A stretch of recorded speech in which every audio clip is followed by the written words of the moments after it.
Merci d'être resté pour le docteur. Herbicides, insecticides, fongicides, avec 110 000 tonnes par an, la France est le premier utilisateur de produits phytosanitaires en Europe et le troisième au niveau mondial, une utilisation massive qui s'explique en partie par sa position de leader dans la production agricole européenne. Problème, l'exposition aux pesticides peut être néfaste pour la santé. Celle des agriculteurs, bien sûr, mais aussi celle des consommateurs. Oui, ils peuvent entraîner des troubles mineurs comme des irritations, des nausées, des brûlures lors d'un contact direct. Mais ils peuvent également, en cas d'exposition répétée, être responsables de pathologies plus graves, comme des maladies neurologiques, la maladie de Parkinson ou d'Alzheimer par exemple, des cancers, de la prostate ou du sang notamment, ou encore des problèmes de fertilité ou de malformation génitale. Agriculture, jardinage, y a-t-il des pesticides plus dangereux que d'autres? Quelles sont les précautions à prendre? Comment en utiliser moins? Pour répondre à toutes ces questions, le docteur Robert Barouki, bonjour. Bonjour. Vous êtes biologiste et toxicologue à l'INSERM et Université Paris-Descartes. Vous étudiez notamment l'impact des pesticides sur la santé humaine. Et François Veyrette, bonjour. Bonjour. Vous êtes directeur de l'association Génération Future, c'est une association de défense de l'environnement. Et vous venez de publier au mois de mars une étude sur la présence de pesticides dans les logements qui sont situés dans les zones de culture. On en reparlera. On nous demande si les enfants dont les mères ont utilisé des insecticides ménagers pendant leur grossesse ont-ils plus de risques de développer ou pas des cancers. Bon, alors il est assez difficile de répondre comme ça de manière définitive là-dessus, mais il y a parmi les pesticides et les insecticides des molécules qu'on appelle des perturbateurs endocriniens et qui peuvent donc être effectivement responsables d'un certain nombre d'effets lorsque des mères enceintes sont, donc des femmes enceintes sont exposées, donc à des effets qui n'apparaîtront que beaucoup plus tard dans la vie. Maintenant, il n'y a pas non plus toujours des certitudes très fortes par type d'insecticides. Mais c'est une crainte qu'on peut avoir. D'accord, et même quand on le fait de manière, un usage tout à fait personnel, quand ce n'est pas une agricultrice par exemple qui serait tout le temps en contact, même de manière irrégulière, ça peut être toxique. Il est clair que les premières personnes qui sont concernées sont les professionnels, donc les agriculteurs, les applicateurs, mais on commence à voir aussi des études qui montrent que dans la population générale, lorsqu'il y a eu une exposition plus forte que la normale, il peut y avoir aussi des conséquences qui apparaissent, notamment sur le neurodéveloppement de l'enfant. Est-ce que ça veut dire concrètement qu'on a envie de tuer les moustiques avec un insecticide alors qu'on est enceinte, on évite?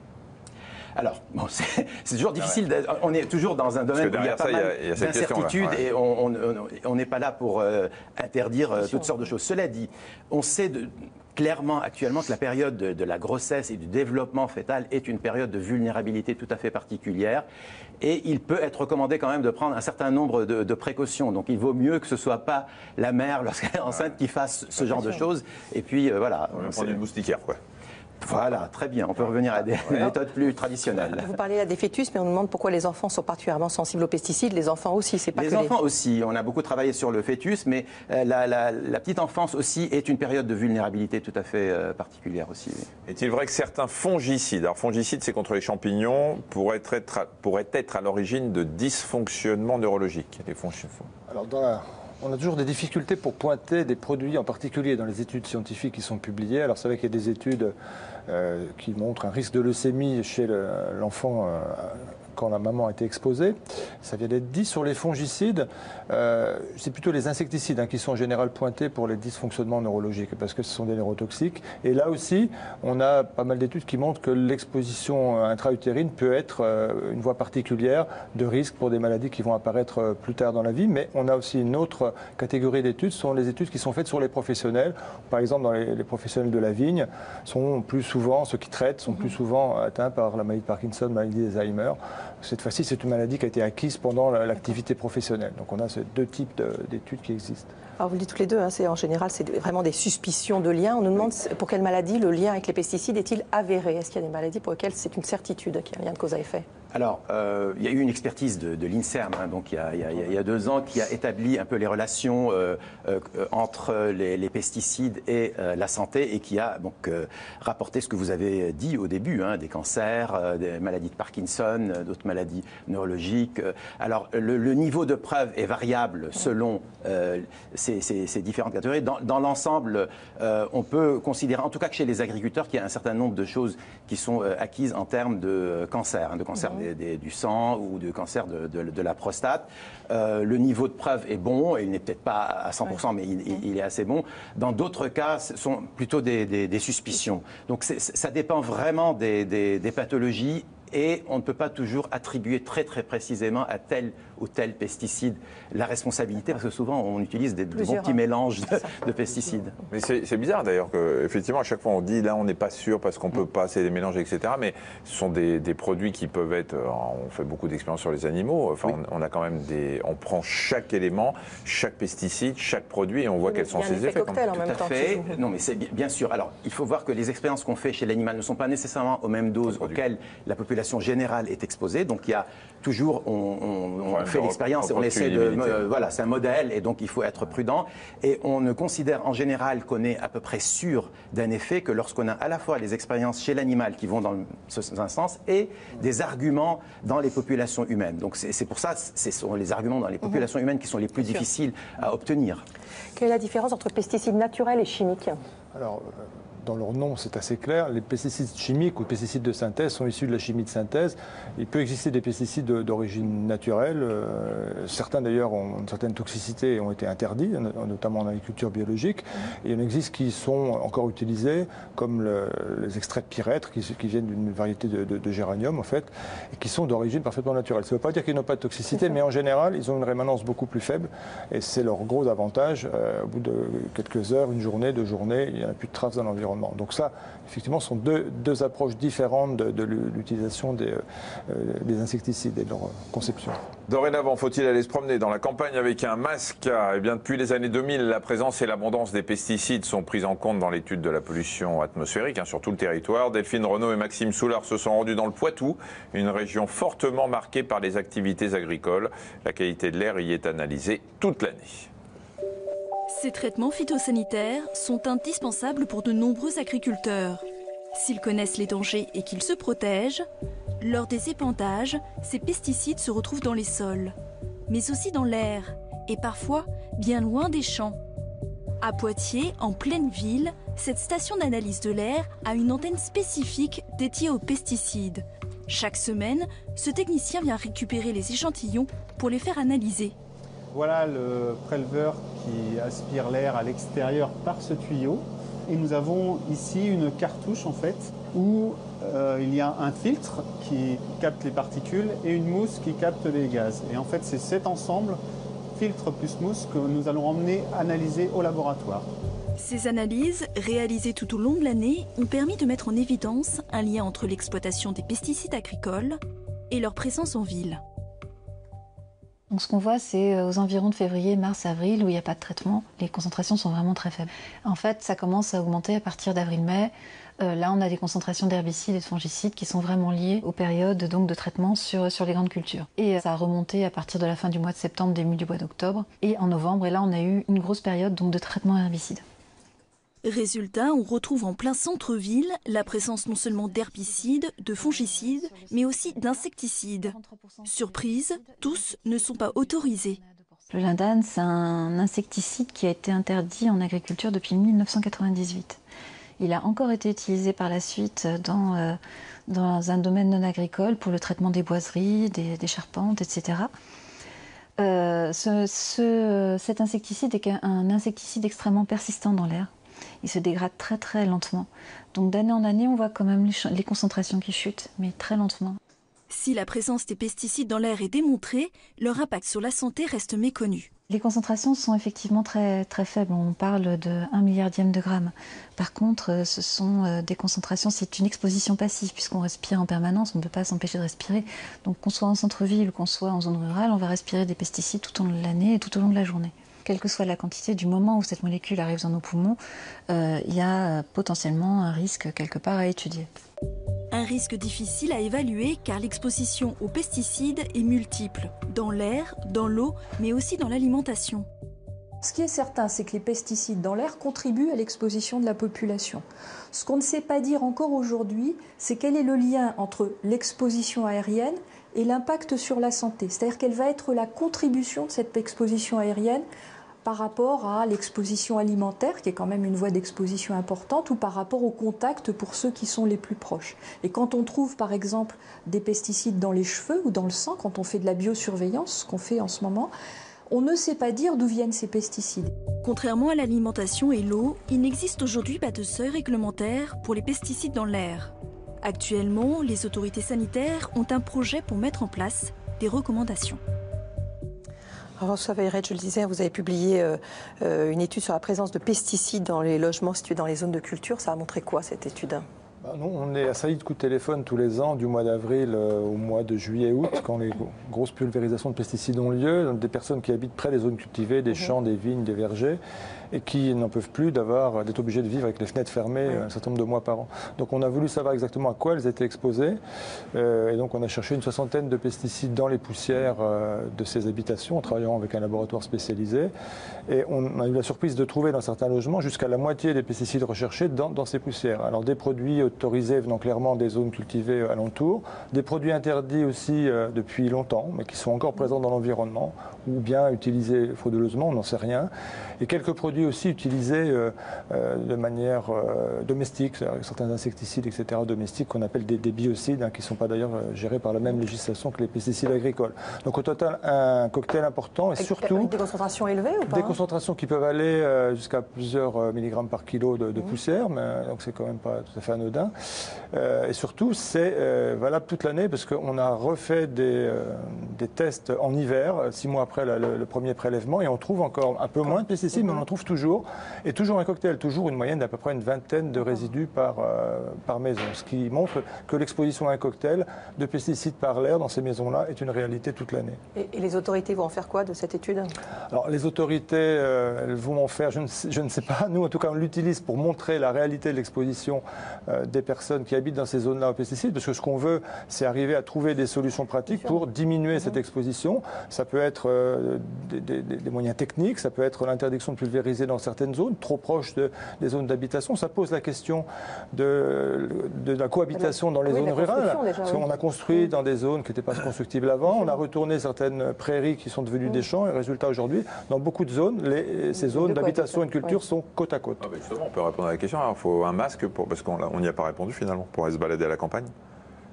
Pas encore, on n'en est pas encore là. Et puis c'est vrai qu'il n'y a pas que les pesticides non plus. Dans un grain de poussière, vous trouvez des centaines, voire des milliers de toutes sortes de molécules. Et là, il faut bien reconnaître que l'effet de ce cocktail de molécules sur la santé est très très très mal apprécié. On est très loin d'avoir une idée précise. On n'en est pas encore à préconiser de mettre des masques comme à Pékin ou ailleurs, où là il y a un autre type de problème de pollution atmosphérique. Mais il faut s'en préoccuper. Effectivement, pour les gens qui vivent à côté des zones. Voilà, tout ce qui peut être. Il faut savoir, il y a des actions générales, mais il y a aussi des actions locales qu'on peut faire et qui peuvent améliorer les choses, éloigner les champs des habitations, etc., etc. Donc il y a des choses très très pratiques qui sont faites d'ailleurs dans certains endroits, et ça peut avoir déjà un effet. Ça ne suffit pas, mais c'est déjà quelque chose. Quels sont les départements de France les plus exposés aux pesticides ? On a une idée assez claire, parce que ça correspond aux départements qui utilisent le plus de produits. Donc forcément, vous allez trouver les zones de grande culture. Moi-même, j'habite en Picardie. Mais on va trouver 6-7 traitements sur des grandes cultures par an. Si la fréquence de traitement est moins importante qu'en viticulture, les surfaces cultivées sont beaucoup plus importantes. Donc globalement, les personnes qui ont sous leur fenêtre des champs vont être exposées, on le sait. Et alors, sur le masque à gaz... à certaines périodes, les gens nous disent qu'ils ne peuvent pas respirer chez eux, ils sont obligés de partir de chez eux. Donc effectivement, le port du masque à gaz ne serait peut-être pas superfétatoire, notamment quand vous êtes à côté de cultures de pommes, où là, il y a 36 traitements en moyenne en France par an. Et là, ça pose un véritable problème. Et d'ailleurs, dans certaines régions comme le Limousin, il y a des discussions entre des associations de riverains et les professionnels pour essayer de trouver des zones non cultivées ou des zones non traitées. Une bande de 50 mètres paraît être un minimum, parce qu'on sait que les dérives sont au-delà. Et donc, au bout d'un moment, il doit y avoir, ça doit déboucher tout ça, à la fois peut-être sur une modification de la législation, mais aussi sur des accords locaux entre producteurs et associations locales pour essayer de vivre ensemble. Est-ce que pour les consommateurs de bien nettoyer les fruits et les légumes et les éplucher, est-ce que ça réduit significativement le risque d'exposition aux pesticides? Oui, les éplucher, ça réduit, hein, donc c'est évident, donc c'est une précaution à prendre. Alors bon, c'est un équilibre entre voilà, l'intérêt les vitamines qu'il y a dans la peau. On est souvent confronté à ce type de choix, mais bon, vu la contamination actuelle, non plus, quoi. Voilà, mais je pense que éplucher, c'est raisonnable. Et les produits bio, ils contiennent moins de pesticides? Oui, les produits bio contiennent moins de pesticides, donc ça peut aussi être une solution. On demande s'ils contiennent quand même des pesticides. Est-ce qu'il y en a quand même dedans? Il y a des traces, elles sont beaucoup plus rares. Alors il faut savoir que les produits bio sont contrôlés au champ, ils sont contrôlés sur le marché. De temps en temps, il y a des petites traces qui sont trouvées, en général quasiment toujours sous les limites maximales en résidus. Et nous, ce qu'on encourage, c'est justement des contrôles très strict. Il ne faut pas du tout que cette législation se relâche. C'est cette garantie de sérieux des contrôles qui fait que cette agriculture remporte toujours un succès grandissant, 15% d'augmentation de la demande en moyenne. C'est lié au sérieux des contrôles. Il faut que les gens soient persuadés, et c'est la réalité, que c'est toujours de ce niveau de sérieux-là. Quelles sont les alternatives aux pesticides? À partir du 1er janvier 2017, l'usage des produits phytosanitaires sera interdit sur les voiries, mais aussi les espaces verts, les forêts, les promenades, comme les chemins de randonnée. Certaines communes n'ont pas attendu cette date pour se mettre au vert. C'est le cas de Courdimanche, une petite ville du Val d'Oise, en région parisienne, où se sont rendus Delphine Renaud et Mathieu Soulard. À Courdimanche, le binage, c'est devenu une habitude. Ça va, pas trop difficile? Un peu, ouais. C'est un peu mouillé. Ouais, bah ouais, ça colle. Il y a l'air. Depuis 2008, la commune n'utilise plus de produits phytosanitaires. Résultat, l'équipe a dû apprendre à jardiner autrement. Quand on était en phyto, donc on n'avait pas besoin de biner. On faisait 3 passages par an et on était tranquille. Aujourd'hui, on a tous les après-midi, on est en binage. Un changement radical pour ce responsable qui a commencé sa carrière en utilisant quotidiennement des pesticides. On n'avait pas vraiment la notion du risque. Il n'y avait pas beaucoup d'informations sur le risque du phyto. Ce qui fait que, moi je me rappelle, à l'époque, on traitait pulvérisateur dans le dos, short, t-shirt, voire même torse nu quelques fois. Les pulvérisateurs qui te coulaient dans le dos, enfin c'était vraiment... bon. Pour nous, c'était normal, quoi. Il n'y avait aucun risque, on y allait, comme si on pulvérisait de l'eau. Cette expérimentation qu'on a depuis 2 ans... Pour cet élu, l'arrêt des pesticides dans les espaces verts était une question écologique, mais aussi de santé. Moi, j'ai considéré que c'était de ma responsabilité d'élu, que les agents qui ont une carrière professionnelle dans les espaces verts et utilisent régulièrement ces produits, pour moi, c'était dangereux pour leur santé. Là, on rouvre le chemin forestier. D'accord. En abandonnant les pesticides, l'aménagement des espaces verts a évolué. Aujourd'hui, par exemple, plus question de parler de mauvaises herbes, on préfère le terme d'adventice. Ici, elles trouvent leur place comme cette plante appelée écotope. C'est une plante qu'on peut considérer comme envahissante, parce qu'elle empêche la germination des autres plantes. Mais moi, au contraire, je trouve assez pratique, dans la mesure où je laisse gagner volontairement. Ce qui empêche l'arrivée des autres adventices. Au printemps, ça me fait une petite floraison bien sympathique et ça me couvre l'espace, ça me fait un paillage végétal naturel. Mais le plus grand changement, c'est dans le cimetière. Pour garder les allées de gravier impeccables, l'utilisation des pesticides était très importante. On a eu l'idée, il y a quelques années de ça, de végétaliser les allées, ce qui nous permet un entretien moins difficile. On a une tonte pour un rendu plus apaisant et moins minéral. Résultat, un cimetière aux accents britanniques. Côté ville, pour protéger les parterres de fleurs, ce responsable a privilégié le paillage. Ce paillage, on l'obtient suite à des tailles, choses comme ça. On le met dans notre broyeur et on obtient du broyage. Ça nous permet de l'étaler sur nos parterres et du coup, coût zéro, et ça nous permet de recycler tous nos déchets de taille. En plus, avec des parterres paillés, la consommation d'eau est quasiment inexistante. Maintenant, mes parterres sont autonomes. Mais dans ces parterres, il n'y a pas que des plantes vivaces ou des graminées. Plus étonnant, on trouve aussi des aromates. On plante du thym, de l'origon, de la menthe, voilà. Donc là, on va pas tarder à sortir les petits panneaux pour que les gens puissent venir se servir directement dans nos parterres pour tout ce qui est plantes aromatiques. Une ville sans pesticides, très appréciée par les habitants. En France, 929 villes et villages ont arrêté l'utilisation des pesticides. Une pratique qui deviendra une obligation pour toutes les communes à partir de janvier 2017. C'est bien ça de mettre à disposition les herbes aromatiques. Ça va pas plaire à ceux qui les vendent, les commerçants. Mais... En tout cas, on a bien compris qu'il ne fallait pas se mettre en short et en t-shirt pour faire ce genre de travail. Mais on nous demande si aujourd'hui les équipements de protection que portent les agriculteurs lors de l'épandage des pesticides les plus dangereux sont-ils efficaces? Est-ce que ça suffit? Alors il y a eu des études, notamment de l'ANSES, l'Agence de sécurité sanitaire, qui montraient qu'ils n'étaient pas totalement tous efficaces sur les histoires de pénétration, de perméation. Et donc là aussi, il y a des progrès à faire. Et parfois, certaines évaluations, autorisations donc, de pesticides préconisent le port d'un équipement de protection individuelle. Et dans les conditions d'exercice réel de la profession, c'est compliqué de les porter. Là, quand vous êtes dans une bananerie qui fait 35 degrés avec loin de 100% d'humidité, le produit n'est autorisé que parce que vous avez porté cette combinaison-là, sauf que de manière pratique, au bout d'une heure de travail, vous pouvez tout de suite aller vous coucher. Quoi. Donc, il faut aussi que ce soit réaliste et qu'on n'autorise pas des produits que parce que théoriquement, on va porter cet équipement de protection, alors qu'il n'est pas réaliste de penser que les gens vont l'employer dans leur profession. On parle beaucoup des pesticides, de tout ce qui est balancé un peu. C'est le thème d'ailleurs de l'émission. C'est ça. J'allais justement dire, voilà, c'était pour cette raison que nous en parlions aujourd'hui. C'est bien cette intervention, Michel, j'aime beaucoup. Non, c'était pour introduire la question, Marine. Je ne suis pas aidé. Non, c'est dur. Mais je tiens bon. C'est essentiel. Je disais donc, on parle beaucoup aujourd'hui, à notre époque, de cette pollution de la terre. Et on nous demande si les méthodes d'agriculture traditionnelles, en usage il y a un siècle, étaient sans reproche. Écoutez, je ne sais, je ne peux pas vraiment répondre. Vous n'étiez pas là. Je ne connaissais pas. Voilà, très bien. Donc, difficile à dire. Ça ne veut pas dire avant, en gros, quoi. Non, mais plus généralement, lorsqu'on change de méthode, ça ne veut pas dire, à chaque fois on critique une méthode actuelle et on a des raisons de le faire, ça ne veut pas dire que tout était parfait avant. Le tout, c'est d'améliorer ce qu'il y a actuellement, pas nécessairement en revenant à des méthodes anciennes, mais en amenant des idées nouvelles et en diminuant la toxicité de ce qu'on utilise, c'est tout. C'est tout à fait ça, oui, effectivement. Une bonne agronomie avec moins de pesticides ou pas de pesticides, c'est pas l'agriculture d'il y a un siècle ou deux, c'est prendre quelques éléments qui étaient bons dans ce qui se faisait avant, prendre aussi le meilleur des connaissances agronomiques, scientifiques, des différents instituts qui travaillent là-dessus, et avec ça faire des méthodes véritablement modernes qui sont basées sur une science qui s'appelle l'agronomie et qui permet de faire en faisant des rotations plus longues, en choisissant les variétés autrement, en travaillant sur les abords des champs, etc., de réduire la pression des ravageurs et des maladies pour pouvoir utiliser moins de pesticides. Il y a déjà des groupes d'agriculteurs qui travaillent comme ça, qui font du moins 50% depuis longtemps et qui gagnent mieux leur vie que leurs collègues qui sont en agriculture chimique.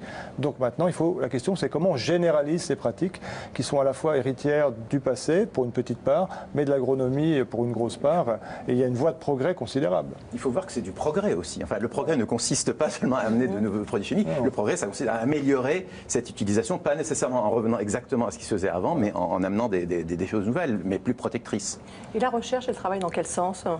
Dans le domaine de la santé, c'est un peu ce dont on a parlé au début, c'est ces périodes de vulnérabilité particulières, donc la période fétale, la petite enfance, et les effets à long terme, parce que ce sont des effets qui n'apparaissent pas tout de suite, des années, voire des dizaines d'années après. Essayer de comprendre un peu ces phénomènes pour mieux protéger en fait les populations. Comment vérifier la qualité de l'eau du robinet de sa commune?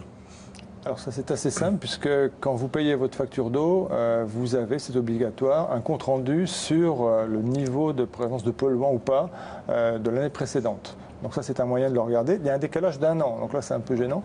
Sinon, on peut le faire soi-même si on a Sinon, pas vous pouvez le faire auprès ou... d'un laboratoire spécialisé. Ça va vous coûter quelques dizaines d'euros ou quelques centaines d'euros. Et vous pouvez aussi aller voir dans votre mairie, demander régulièrement les bilans qui sont faits. Alors, le nombre d'analyses varie selon la taille de l'unité de distribution de l'eau, mais ce sont des documents publics, donc c'est tout à fait normal. Il y a assez peu d'endroits en France où c'est pas potable. Alors, la potabilité, c'est autre chose. Alors, la potabilité, c'est une décision administrative. D'ailleurs, tout ça a varié selon le temps. Depuis 2010, on tolère beaucoup plus de pesticides dans l'eau du robinet. Ça va peut-être vous surprendre, mais avant, il y avait une approche qui était un peu plus précautionneuse. On tolérait que 20% d'un niveau qui s'appelait la Vmax, la valeur de toxicité maximum. Maintenant, on tolère 100% de cette fameuse Vmax, parce que depuis, simplement, une note de la DGS a décidé ça en décembre 2010. Ce qui veut dire que la notion de potabilité, c'est administratif. C'est pas... Est-ce qu'il y a beaucoup d'endroits en France où elle n'est pas de bonne qualité? Alors, si on considère qu'on sort de la qualité quand on est au-dessus de 0,1 microgramme par litre de pesticides, ce qui est la vision européenne, on sait que par exemple en 2010, c'était plus de 2 millions de personnes qui étaient concernées une fois par an par ça. Voilà. Ce qui veut dire qu'il y a toujours des problèmes dans beaucoup de captages concernés par des dépassements de valeurs guides pour la présence des pesticides dans l'eau. Et donc, c'est aussi pour ça qu'il y a beaucoup de captages qui sont ciblés pour une action prioritaire, captage dit Grenelle et d'autres. Et maintenant, on doit être à 1 ou 2 milliers de ces captages, ou tout du moins la volonté d'aller vers 1 ou 2 milliers de ces captages dans lesquels on doit mettre en place des plans d'action. Ce n'est pas toujours le cas. Est-ce que le monde agricole est conscient de la nécessité de réduire l'utilisation de ces pesticides? Parce que vous parliez tout à l'heure de la cohabitation difficile entre les agriculteurs d'un côté et les gens qui y habitent à côté, qui veulent pas recevoir tous les nuages. Je crois que le monde agricole est conscient parce que c'est le premier concerné en termes de santé. Enfin, les études les plus claires sûr. sont chez les applicateurs, chez les agriculteurs. C'est là qu'on a les effets et on leur dit ensuite ça peut affecter non seulement votre propre personne mais les enfants aussi. Donc je pense que la conscience elle est vraiment là et on le voit en discutant avec les uns et les autres. Je ne sais pas quel est ton sentiment. Et c'est surtout la jeune génération qui est très consciente qu'il faut faire bouger les choses. Quand on discute individuellement avec les agriculteurs, moi je ne connais pas un qui ne sache pas qu'il y a un problème sanitaire avec les pesticides. Après, le problème, c'est comment agit la profession en tant que groupe professionnel. Je pense que les dirigeants de la profession agricole ne sont pas convaincus aujourd'hui qu'il faut agir absolument. Ça triche un peu, n'ayons pas peur du mot. Ils ont signé les conclusions du Grenelle de l'environnement. Mais le Grenelle de l'environnement, les mesures pour les pesticides étaient non contraignantes. C'est une espèce d'engagement volontaire comme ça. Et on a vu que le premier plan Éco-Phyto, qui visait à réduire de 50% l'usage des pesticides en 10 ans, est un échec. C'est pour ça qu'il y a un deuxième plan qui est lancé par le nouveau ministre de l'Agriculture, Stéphane Le Foll. Et le problème, c'est qu'on n'est pas sûr non plus que ça va être une réussite si la profession, les dirigeants de la profession agricole ne tapent pas du poing sur la table en disant, et en pesant de tout leur poids, pour dire maintenant, mes amis, collègues, il faut changer les pratiques. On sait que quand la profession agricole, quand les chambres d'agriculture, quand les syndicats agricoles, notamment le principal d'entre eux, pèsent et disent à leurs adhérents il faut maintenant changer, les choses se passent. Vous ne pensez pas que la jeune génération va peser? La jeune génération nous montre aujourd'hui qu'il y a beaucoup de gens qui font des expériences, qui, avec des groupements d'agriculteurs, des conseillers agricoles, des ingénieurs agronomes, arrivent à changer les pratiques. C'est possible. C'est ça la bonne nouvelle. Maintenant, ce qui reste à combler, c'est la généralisation de ces transformations de pratiques. Et là, nous, on appelle d'ailleurs les représentants et les responsables syndicats agricoles de changer de langage et de dire vraiment qu'il faut changer. Il faut changer parce que c'est une question d'environnement, de santé au travail et de santé également plus au large de l'ensemble de la population. Merci beaucoup d'être venu. Demain, dans le Docteur, on répondra à vos questions sur les lymphomes. Oui. On se retrouve demain à 13h40 sur France 5. Merci. Bon après-midi, au revoir.